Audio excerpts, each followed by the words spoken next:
Hey, how's it going? Jason here. And in this episode, we're going to be talking about how I choose the front of a bonsai. Let's first discuss why do we choose a front of a bonsai. And the reason we do so is because, typically when you're designing a tree, you want to have a central focal point that people sort of view it from. Yeah, you want the tree to look great from every angle of the tree, but there's always one sort of focal point on the tree that's going to exhibit, the best characteristics of the tree. And that's sort of why we go through and sort of consider these three considerations when choosing the front. All right, so the three things that I always consider when choosing the front of a bonsai tree is I always consider the root base or nabari, and the second, I always consider the movement in the tree, and the third, I consider the taper in the tree. So the first consideration is the root base, and typically we're looking to find a front of a tree that sort of shows the widest root base. And the reason we do that is so that the tree looks stable and there's a lot of power in the tree. And the second thing I always consider is movement. So what we want to see in a bonsai is typically we want to see a lot of natural movement in the trunk. So when you're going through and you're looking at the tree, you're looking at your tree, try to find the angles or the section or the front that exhibits the most movement. And lastly, you want to think about taper. And taper is basically from the wide root base, from the root base all the way to the apex, you want it to sort of get wider to narrower. And that sort of makes the tree look, makes the tree more balanced, it makes it look more nice, and it makes it look more natural as well. So the third consideration, always think about taper. All right, so I went out to the nursery and grabbed, a 5-gallon Juniper. And then from this, we'll see what we can, we'll look at the three things, root base, taper, and movement, and see, we'll go through the considerations that go into choosing the front or how I choose the front. All right, so for this tree, I cut off the top of the can right here, just so we can see clearly, the root base, because that's the first consideration that I always use when choosing the front of a tree is look to see if I can find a good wide root base or nabari. So sometimes in order to see that clearer, it's good to cut the can so you can see clearly exactly what it is and you don't have the lip of the can in your way. Now, one thing you can do first is kind of like use your fingers to, get rid of the soil around it so you can see it clearly. And then from there, you can sort of make your judgment from there. All right, so we zoomed up here just so we can see the root base a little bit better. What we're looking for is a nice wide root base when choosing the front. So I'm gonna rotate it really quickly, and you can kind of see that over here, it's nice and wide. And over here, it's probably the most narrow point. Right here is where you're going to see it as the most narrow. And if you rotate again, it's going to be wide again. So usually on the tree, you're going to have two sides that will have a wide root base, and typically that one of them is going to be the front and one of them is going to be the back. Usually on the side angles here, they'll be a little bit narrow. Okay, so now that we know that the root base, the wide points are either here or here, this is going to be the front or the back of the tree, we can start talking about the other elements that we consider when choosing the front of bonsai. So let's consider movement next. Okay. So movement, what we're looking for is movement, natural movement in the trunk. And we want to accentuate that as much as possible because that's sort of where the beauty of the tree is. So the first thing you've got to do is don't get restricted by how the can is sitting or how the tree is planted in the can. So let's move this around. Let's tilt it up and let's see how we can find some good movement. Okay, if I do it like this, the movement's going basically it's kind of going to like a zigzag like that. Okay, if I turn it around like this, it's kind of, you don't see as much curves at this angle, but you still see some. And from here you see some curve as well. See how it kind of comes like this and around. Okay? And then from this angle you don't see much movement at all. So having said that, start tilting it and see if you can start finding some different movement and interesting movement in other angles as well.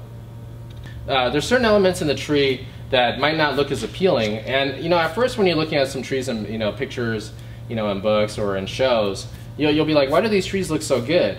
And you'll kind of realize that they all sort of share the same characteristics, or what they, things that they always avoid when choosing the front.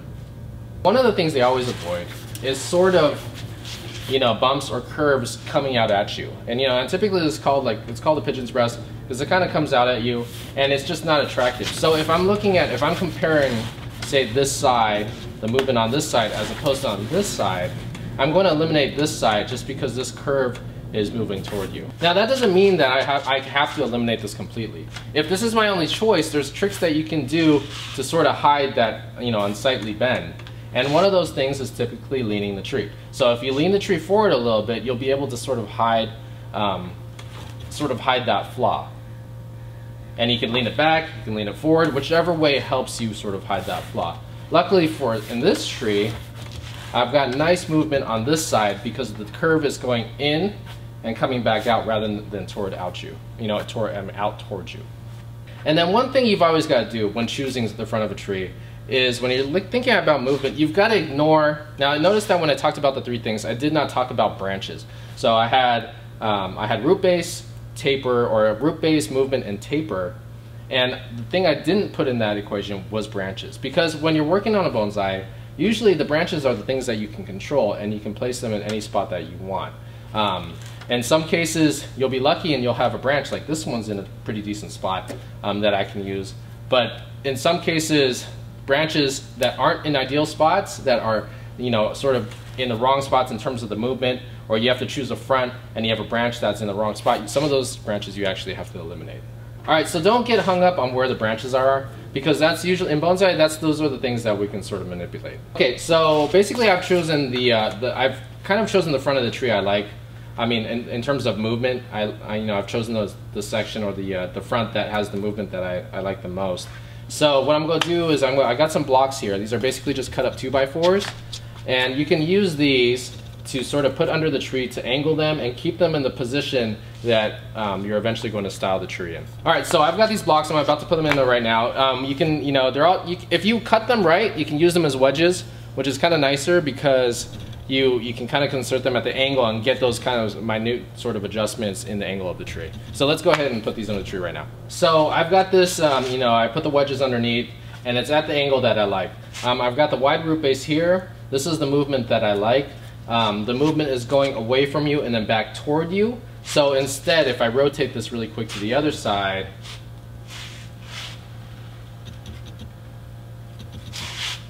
then I don't have the sort of pigeon's breast that's coming out at you.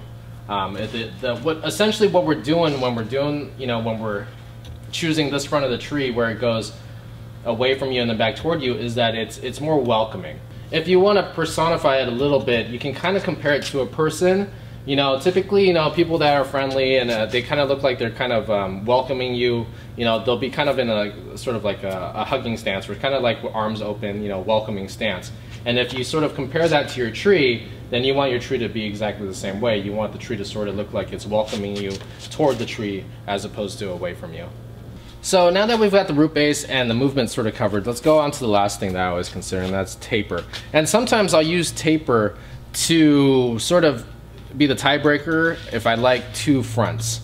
And in this case, I like this one, but let's consider it, because the other side doesn't look as good, but let's consider the taper. Basically the taper is going to be from the root base up until about the apex here. And we know it's going to be a little bit right around here. So we just want to make sure that we don't have reverse taper where it goes sort of wide and then it goes narrow and then it goes wide again and then it goes narrow again, because that's what we want to avoid. If we're having it at this angle right here, the taper is not bad. It does go wide and it gets narrow as we get to the apex. If I change it here and rotate it, say right here on the other side, you'll notice that it goes wide here, and then this section here looks wide again. So this would be reverse taper, and that's sort of unsightly, so we want to make sure we hide that. Luckily this isn't the front of the tree that I've chosen, so we won't have that issue in this tree. Okay, so here I've got the wide root base, and what we're trying to avoid is reverse taper. And if we choose this as the front of the tree, right around here, we're still seeing a little bit of reverse taper up around here. If the apex is going to be a little bit higher, say it's going to be right around here, then this reverse taper is going to be a little bit unsightly. Luckily there's tricks that we can do to sort of remove that, or not remove it completely, but hide it. We can carve into the wood here, we can do some shari, or we could do some deadwood carving, and what that'll do is it'll make this section, or remove the cambium from this section, and then it'll give that illusion of taper from the root base up to the apex. So let's sum up this tree and talk about, let's go over the three factors that I always consider in choosing the front. So the first thing was going to be root base, and in this tree, the root base here was the widest. The other side was wide as well, but that's going into the second and the third considerations. That's that side was eliminated. So the second one was movement, and in this front here, the movement I liked the most. It showed nice, it had nice movement and a nice curve up to the apex, and also there was no pigeon breast that was sort of coming out at you and distracting you from the tree. And then taper You know, this side was good in taper. The other side really was did not really have a good taper. And yeah, the taper here goes a little bit, you know, there's a little bit of reverse taper here, but when I go to style this tree, I'll eliminate that, or at least try to hide it by doing some shari. So from this tree, using those 3 factors, you know, this is the front that we've chosen. So now looking at this tree, you know, I'm not going to be styling in this video, but I can already see the shape of the tree. I'm going to bring this branch down over here. This branch I'm going to develop, so it'll be a nice first branch. These branches I won't need, so I'm just going to pull them out now. And this one's going to be right here, and I'm going to grab a first branch right here. I'm sorry, a back branch, and I don't know if you can see that, but that's going to lay out right there. And a lot of the top of this tree is going to get cut. Let's bring in another tree. So this is kind of a bigger tree, but the same 3 principles apply even to smaller trees. So I'm gonna go put this away really quick, and I'm gonna go grab another tree from the nursery. All right, so I've grabbed this little tree from the nursery, and if you take, you know, the same 3 principles or the same 3 considerations that we just went into, we can choose a nice front right here.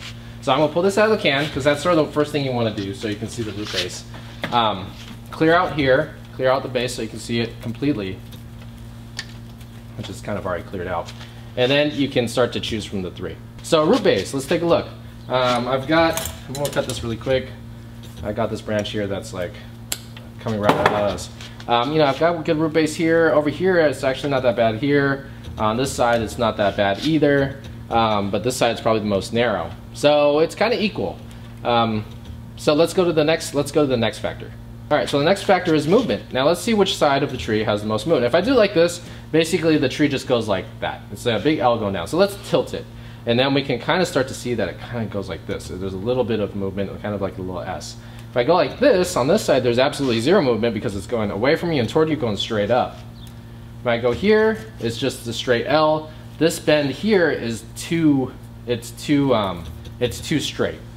So we don't like that too much because it's too straight. You don't see natural sort of flowing movement. So I think the movement is probably going to be the best on this angle. And then the last thing is taper. Okay, so if we've chosen this as the front and at this angle, taper is actually not bad because this is a young tree, so it's pretty, you know, it's a little bit of reverse taper here. So yeah, here we could probably do some shari right there, and that would probably correct this issue right here. But overall, moving up to the apex here, because this is where the apex is going to be, this tree has a good start, and you know, with this as the front of the tree. So I went and grabbed one of my show trees, or one of my nicer trees from the nursery, and I'm going to, you know, this one's already potted, it's already done, but it's going to have the same exact kind of considerations here. When I chose the front of the tree, I looked for the wide root base, which was right here, and then I looked for good movement, which is this curve right here, and then I had an issue with taper, which was right here, and that's why there's a gin right here with a little bit of a shari to sort of get rid of that. Otherwise, you'd see the reverse taper right here, say the wide root base. Right here would be the reverse taper. All right, so this is one of the, you know, this is a tree from my collection, one of the first trees I ever did. But, you know, before I even styled the tree, I did those 3 things, you know. I looked at the root base, I looked at the movement, and I looked at the taper. And from there, after I chose the front, that's when I styled the whole tree. Now this one needs a little bit of maintenance. It's kind of overgrown at this point. But you know, I probably gotta go in and clip it. But you know, the basics of choosing the front was the key step in beginning the design process. All right, so hopefully that video was informative. You know, give me a like if you thought that the video was helpful, and then leave some comments below if you have some questions. Otherwise, thanks for watching.